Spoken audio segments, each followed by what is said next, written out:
How's it going out there? Good. I think they've kids bounced back. It's been a good week of work. It's been it's physical yesterday. Ended up practicing the red ball today, which was tempo. Good against good, which was really good. But I thought it's been a very focused and energetic week. What are some of the bigger takeaways by watching those two quarterbacks throughout the course of the week? It's you're talking about theirs or ours? Arkansas. Yeah, Arkansas. You saw Hicks most of the time. You saw Starkle a little bit. So again, you be prepared for both, but they're both experienced. Have played in a bunch of games, so I think you got to be ready for both. How's Braylon feeling? He'll be day to day. He was very limited today, but he'll be day to day. He'll probably be a game time decision. It's just hamstrings. He can run. He just can't open up and burst quite. But he is getting better, so he'll be right the game time decision.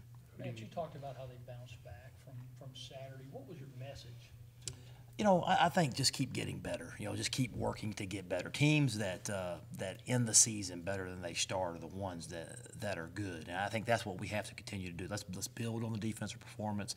Offensive guys, we got good enough players. Let's just get it settle down. Let's get the ball to the right spot. Get the ball to our playmakers, and let's just go make plays. And I think just keep building that confidence. It sure will be good to be home in front of a home crowd and the SEC home opener. And but the message was, hey, let's just go prepare to win a football game. Everybody's excited on game day, but you got to prepare during the week, and so that was the message. Coach McNeil talked the other day about finding an eighth guy to get in the rotation on the offensive line. In your mind, who are kind of the candidates for that? I think Bryce Matthews, Nick Broker. We need Jalen Cunningham, Chandler Tuitt. We need those guys to come on as well. And then you have got Bryce Ramsey kind of pushing some, and you're just looking for any combination of some guys to step up there. But I think Nick and Bryce need to play a little bit more to keep everybody fresher. You mentioned Broker. I mean, you brought him up on Monday as a guy who you want to see play more. How has he responded? Good. I think he's prepared well. We just got to have the confidence to just stick him in there and let's go. And I think he's obviously a true freshman, but he will continue to get better. There'll be some growing pains like there is with all those guys that play for the first time, but he's a guy that plays the game the way it's supposed to be played, and he will keep continuing to get better, and he's got a bright future. I hate to word it like this since he's just in his second year, but what's the hold up with Jalen? You know what? I just think the consistency. I think he's a guy that when you watch him in spurts, he's man. But you can't be good and then bad. You got to be consistent. I say just working on the consistency. He can do it. I've seen him do it. It's just being able to do it on a very consistent basis. Darius Thomas looked like he was back out there, at least from what we saw yesterday in green jersey. Do you have any update on him? He'll be back to the doctor. They got to do all the tests and everything again, and I'm hopeful that it will be good results and he can start practicing. Obviously, when it comes to the heart, you got to be very, very careful in making sure. But he's obviously a guy that we think can help us. But we got to get the test results back and everything, and hopefully we can move him forward in the next couple of weeks. What's been the delay with Montreal? Just the knee.